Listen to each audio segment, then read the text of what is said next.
Vamos lá, Teacher Andréia com vocês para a gente falar sobre idioms. E já começa falando desse termo aí, por que que idioms não são idiomas? Por que que idioms é traduzido como expressões idiomáticas? Bom, para quem acompanha a Teacher Andréia Bello, sabe que eu falei que idiom é uma palavra que classifica-se como falso cognato.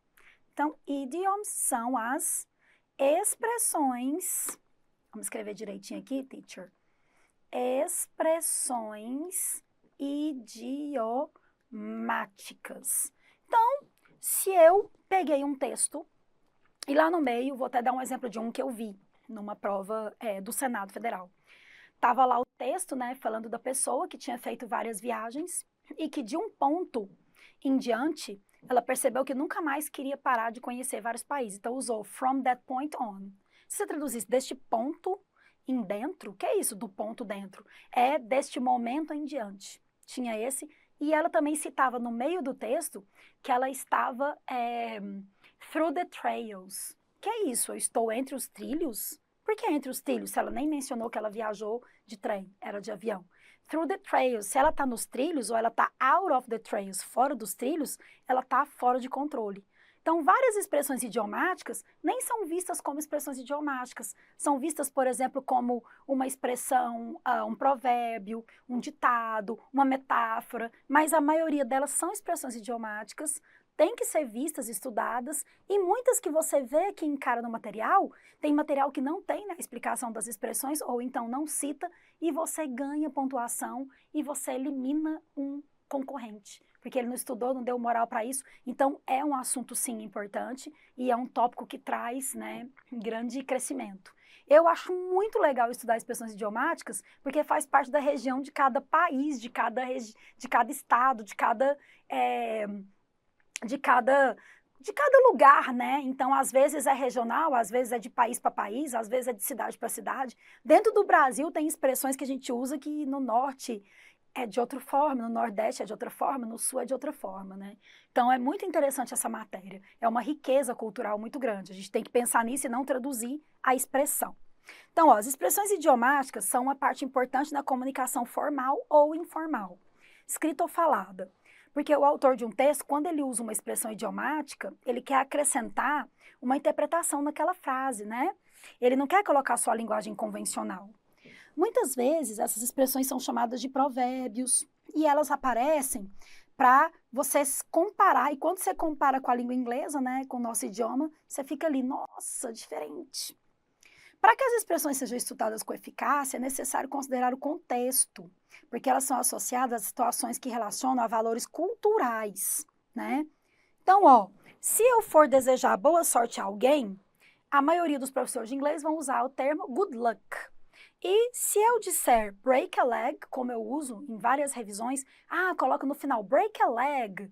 Aí alguns vão falar, ué, a Titi tá falando pra gente quebrar a perna, mas não é quebrar uma perna. É usado para desejar boa sorte, vai lá e arrasa. Break a leg, vai lá e detona essa prova. Então, na outra aula que eu comecei a falar sobre expressões idiomáticas, só para dar uma introdução mesmo, eu falei do I heard it through the grapevine. Eu escutei isso através de uma videira, é um passarinho verde me contou o quê? Então, é igual, por exemplo, se a gente for pensar na palavra mandioca. Eu falo mandioca, se eu for comer, né, a mandioca. Eu conheço pessoas que falam macaxeira e eu conheço pessoas que falam aipim. Então, né, vai depender da região. A pessoa vai usar a palavra mandioca, macaxeira ou aipim. Mesma coisa, uma expressão. Só que quando é uma palavra só, você até pode tirar de letra pelo contexto, aplicando as técnicas. Mas e quando é uma expressão? Aí é legal que você conheça. Vamos ver algumas, então? A teacher separou bastante para mostrar para vocês. E aí, dessa vez, ao invés de colocar só o quadradinho, eu pus a explicação. Porque a explicação de uma expressão idiomática pode te levar a absorver melhor aquela expressão. Quer ver? Olha só. Better late than never. Então, ó, a expressão antes tarde do que nunca usa as palavras tarde, que é late, e usa a palavra nunca, que é never. Só que tem late e never, mas olha aqui o que tem aqui, better. Seria traduzido melhor tarde do que nunca, mas não parece com antes tarde do que nunca? Então, essa daqui seria um pouco mais tranquila de deduzir. De uma vez por todas, o termo por todas seria for all. Só que de uma vez não tem a palavra time, tem once, que é uma vez. Se você fosse ligar e traduzir, você ia falar uma vez por todas, mas é de uma vez por todas. Talvez você poderia sugerir e fazer o que eu falei, que é a inferência, né? Deduzir que fosse isso. Mas como usa for all, ainda bem que esse for all ajuda. Agora, e se for para um bom entendedor, meia palavra basta? Igual eu comentei com vocês que tem gente que fala assim, para um bom entendedor, um risco no i é Francisco. Por que essa expressão idiomática tem essa estrutura? Ó, por um bom entendedor, meia palavra basta. A word to the wise is enough. Por quê? É como se fosse uma palavra para um sábio é suficiente. Então, é uma expressão que wise é a palavra sábio. Ao invés de falar para um bom entendedor, falou para um sábio. Uma palavra, a word, ó, apenas uma palavra, basta, enough. Ok? Very good. E estamos kits. Por que é we are even? Porque em inglês, se você vai falar par, ímpar, então eu faço 2, 3, deu par, deu ímpar. Par ou ímpar em inglês é even or odd. Even significa par e odd significa ímpar. Então, quando você fala even or odd, par, por que a expressão é we are even? Nós estamos pares. Quer dizer, agora não está ímpar, exclusivo de ninguém. We are even, estamos pares, estamos iguais, né? Então, ó, estamos kits. Par ou ímpar, even or odd, e a expressão é formada pela palavra par, como se fosse estamos pares. We are even, ok? Outras duas, como é que fala fica para a próxima? E como é que fala entre a cruz e a espada? Fica para a próxima é maybe some other time. Então, a gente não utiliza as mesmas palavras, mas tem o mesmo sentido. Então, ó, maybe some other time. O que significa? Talvez alguma outra hora. Mas na hora de traduzir, fica para a próxima. Uma expressão mais simples de ser interpretada, né, se a gente comparar com as outras. Entre a cruz e a espada, não se usa a palavra cruz, que seria a palavra cross, e nem a palavra espada, que seria sword. Mas tem o between, que é a preposição entre duas coisas. Então, eu tenho o quê? Eu tenho a palavra cruz e espada? Não, teacher, eu tenho a palavra rocha, que é rock, e um lugar duro, um hard place, como se fosse uma parede.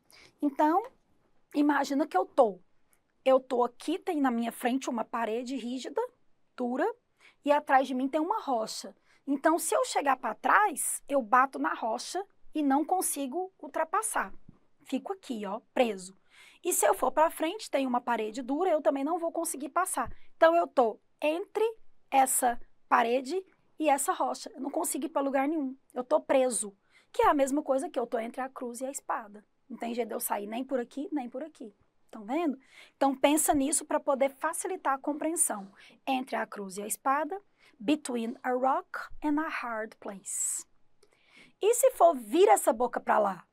Essa vira essa boca para lá, eu já vi aparecer dentro de um texto do jornal Economist duas coisas. Eles até estavam falando sobre as críticas a respeito do sistema de saúde.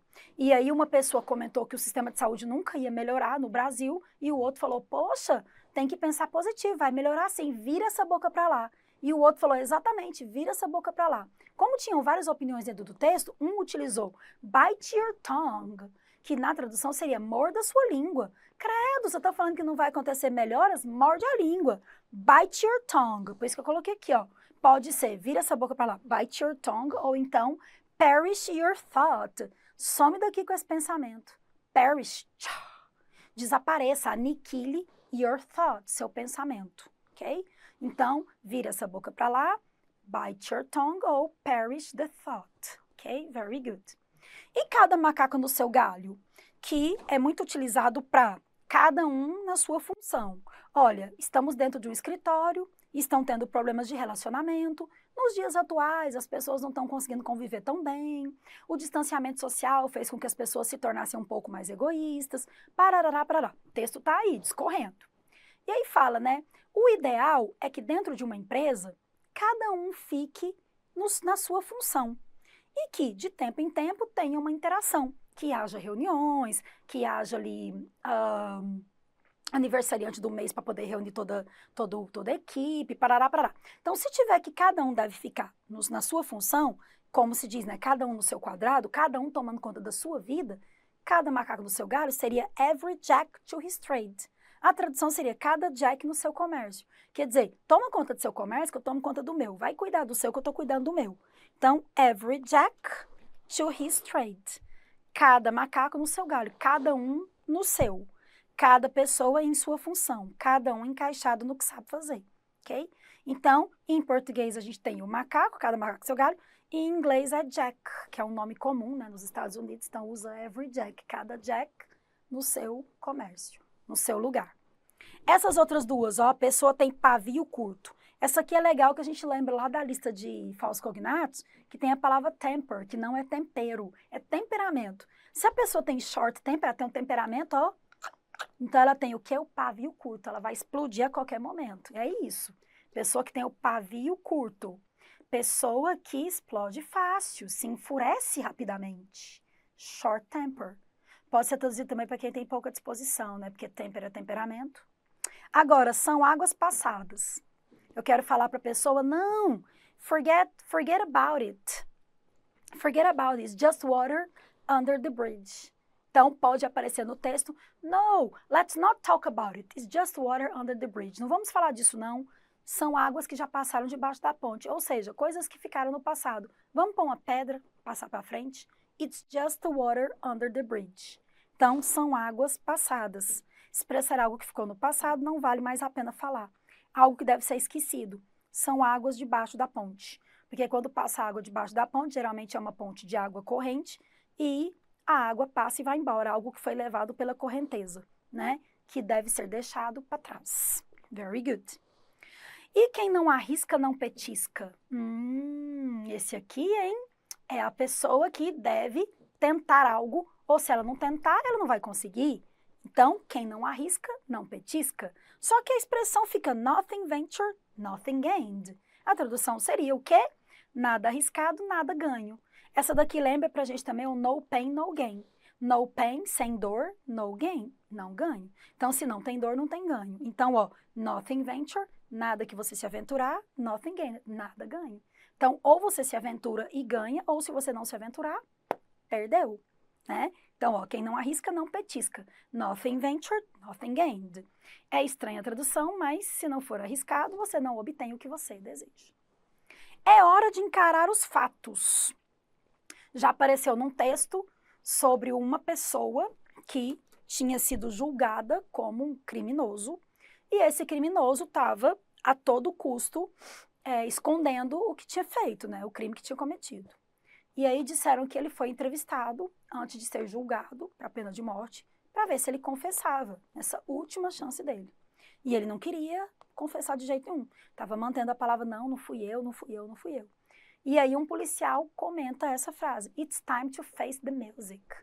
E quando eu vi isso no texto, e quando eu ouvi isso também pela primeira vez num filme, que também era um filme policial do contexto parecido, eu fiquei assim, gente, mas é hora de encarar a música? O que tem a ver com a música? E fui pesquisar. Então, a expressão idiomática pra gente, é hora de encarar os fatos. Vamos nos abrir, é hora de você se abrir e encarar os fatos. Mas em inglês, it's time to face the music. Aí como que eu faço para explicar essa expressão? Para você, né, que está assistindo a aula, tentar entender. Sabe quando a gente começa a cantar uma música que toca, né, na rádio, ou que você fez uma sequência Spotify, a música tá tocando e você gosta, mas não sabe a letra? Aí você fica assim, it's close to me, but it's done nothing.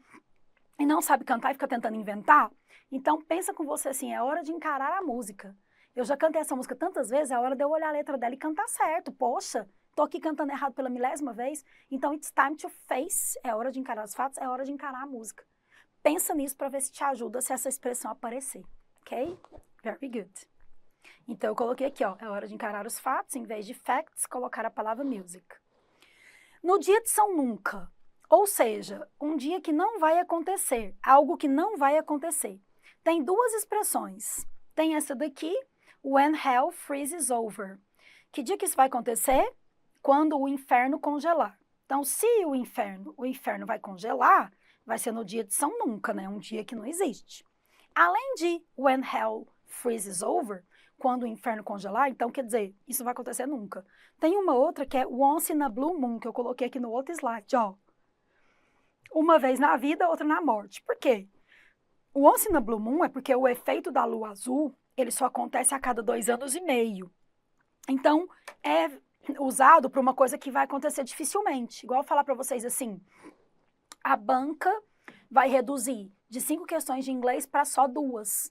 Isso não vai acontecer nunca, no dia de São Nunca. Porque, na verdade, as bancas estão aumentando as questões de inglês para poder puxar mais. Então, when hell freezes over, ou então once in a blue moon, uma vez ou outra que alguma banca vai pensar nisso. Então, tem essas duas. Então, eu coloquei o when hell freezes over como dia de São Nunca, que a gente às vezes usa essa expressão, e once in a blue moon, uma vez na morte, quer dizer, uma coisa que raramente vai acontecer. Aqui tem fácil, quando uma coisa é facinha, é o quê? Mamão com açúcar. Que a gente fala, nossa, facinho demais. Mamão com açúcar. Easy, easy, piece of cake. Então, é traduzido como é um pedacinho de bolo. É uma coisa super fácil. Pode falar super easy? Sim. E tem gente que fala easy, easy, repete o easy 2 vezes. Mas o piece of cake, facinho. É um melzinho, né? Very good.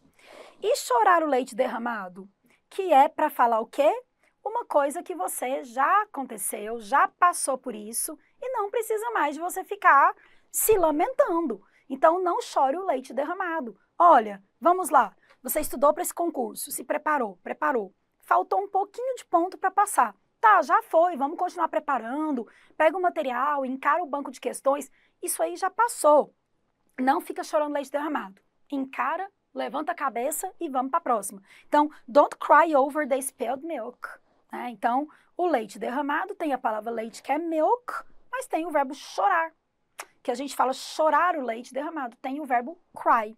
E aí fica spilled, que é como se fosse o leite espirrado. Então, não chore em cima do leite que já foi ali espirrado, ok? Você fica tão triste que você desperdiçou, mas não faça isso. Don't cry over the spilled milk, ok? Very good. Essa expressão caiu numa prova de auditor fiscal. E a maioria dos candidatos, quando eu fui corrigir essa prova, falou, teacher, de onde saiu esse número 22? Que catch-22 que é isso? De onde saiu isso? Como que eu vou imaginar que catch-22 saiu de um livro, que 22, o que tem a ver? Pois pode aparecer novamente, porque é uma expressão muito interessante. Eu particularmente, acho essa expressão fantástica. Ela é bem legal a história dela. Então, quando você está num beco sem saída, que é diferente da cruz e a espada, né? A cruz e a espada você vai ter que fazer uma decisão. Ou você passa por aqui ou por ali. Não tem jeito? Vai ter que decidir. O beco sem saída, você está ali preso. Acabou.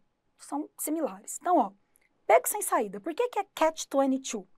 Eu coloquei para vocês. Vou até pôr a imagem total. Ó. Catch-22 teve uma origem baseada no livro Catch-22, de 1961, do Joseph Heller. Ele escreveu sobre a Segunda Guerra Mundial. E ele relatou que os pilotos enfrentavam um dilema. Alegar insanidade ou não para recusar uma missão de bombardeio. Então, olha o catch. An airman would have to crazy to fly more mission. And if he was crazy, he would unfit. Yes, if an airman would refuse, this would indicate that he's sane, which would mean that he would be fit to fly. O que é isso? Bom, então, um piloto podia alegar insanidade para não ir para uma missão de bombardeio. Se ele falasse, eu estou insano, louco, não consigo participar dessa missão. Eu não vou conseguir, eu estou fora de mim. Ele poderia, ser, né, tirado da missão. Mas quando ele recusa a participar da missão, indicando que ele está insano, é porque ele está sano para poder falar. Porque como que a pessoa está louca e ela chega e consegue falar, olha, eu estou louco. Porque se ela estivesse louca, ela não ia conseguir falar. Viram um impasse? Então, eu até traduzi, um piloto considerado louco, insano, estava inapto a voar nas missões de bombardeio. Mas se ele recusar com sanidade, ele tem que obrigatoriamente realizá-las. Então, alguns pilotos tentavam usar esse argumento. Olha, é o seguinte, capitão, eu estou inapto, I am insane. Eu não consigo participar dessa missão, tá? Eu estou fora de mim. Ah, então tá, vou te tirar. Mas se na hora que ele estava falando, a pessoa falasse, ué, como que você tá insano e você tá conseguindo falar para mim que tá insano? Você tá em muito são, agora você vai ter que ir obrigatoriamente. Então, era um impasse. Alegar ou não alegar? Era o catch-22. Ele ficava num beco sem saída. Alegou, deu certo. Não deu certo, ele é obrigado. E geralmente ficar na frente. Ok? Very good. Então, it's a catch-22. E olha o que a teacher escreveu para vocês. Em uma prova, por exemplo, apareceu a expressão idiomática walking in another shoes. Que é isso? Andar no sapato do outro? Andar no sapato do outro é colocar-se no lugar do outro. Então, apareceu numa prova com a revista Newsweek. Desse jeito aqui, ó. Tava o texto que era sobre bullying. E aí, lá no meio do texto, né? Esses programas sobre bullying, parará, depende da empatia. Ó, você precisa de, essencialmente, compaixão e walking in another shoes. E o componente andar com o sapato do outro. Ou seja, para o bullying acabar, a defesa da pessoa que escreveu o texto e que a banca escolheu para colocar precisa de ter compaixão, se colocar no lugar do outro, e walking in another shoes, andar com o sapato do outro. Só quando você se coloca no lugar do outro é que você percebe para você não cometer aquele erro, certo? Então, Newsweek com uma expressão idiomática, walking in another shoes. Outra, aí eu até comentei aqui, né? Que a pessoa precisava colocar-se no lugar do outro, que é o walking in another shoes. Agora a revista Time, que tinha a expressão make a comeback, fazer um retorno. Ah, mas significa dar a volta por cima. Vamos ver aqui, ó, making a comeback. Então, olha o que estava lá no índice da revista Time, ó. Charles Dickens is making a comeback as a traditional character. Charles Dickens está fazendo um retorno como um personagem ficcional. Por que ele está fazendo um retorno? Não, teacher. É porque make a comeback é dar a volta por cima. Ele está voltando. Então, Charles Dickens is making a comeback. Ele, né, vai dar a volta por cima. Very good. E aí tá aqui na revista. Aí agora o próximo vai mostrar o quê? Vai mostrar a expressão from that point on. Essa daqui eu comentei quando eu comecei a falar sobre as expressões idiomáticas, que traduziria deste ponto para frente, mas é daqui por diante, aqui, ó. Então, the year man becomes immortal. Foi um texto retirado da revista Time. E aí, se você engoliu essa ideia, taranã, taranã, from that point on, que é isso? Desse ponto dentro? Não, daqui por diante, there is no reason. Não há razão para pensar que os computadores vão parar. Então, from that point on, não é de um ponto dentro, não está falando do ponto dentro da máquina, é daqui por diante, a expressão, daqui por diante. Ok? Very good. Bom, pessoal, então é o seguinte, nós vimos, nessa nossa aula 1, a gente viu o skimming com exemplos dentro de um texto, a gente viu o scanning com exemplos, então esse daqui eu fiquei sabendo o assunto geral, esse daqui eu tirei detalhes de um ano de coisas que são pedidas, eu vi que os cognatos, na maior parte das vezes, ajudam, eu vi que os falsos cognatos eu tenho que ter uma lista, eu vi que os idioms podem aparecer dentro de diferentes tipologias textuais, e eu aprendi um pouco de vocabulary que está presente em muitas provas. A partir daqui, a gente deu o pontapé inicial. Agora que você tem a ferramenta de leitura na mão, tem a ferramenta de escanear na mão, olhar o texto de forma geral na mão, como achar o cognato e trazê-lo a seu favor, como achar um falso cognato se você tiver uma lista em mãos que eu disponibilizo, como achar uma expressão idiomática se for uma dessas que tem aqui na videoaula ou no PDF. Agora, daqui para frente, é treinar com os tópicos gramaticais e muito texto. Então, a gente está aí só no início de uma jornada e nas próximas aulas a gente vai ter muito mais conteúdo para vocês aprenderem e aprimorar e ficarem cada vez mais afiados, afiadas no inglês, ok? Very good. Então, vejo vocês na próxima. Thank you. As redes sociais da Teacher. Bye, bye.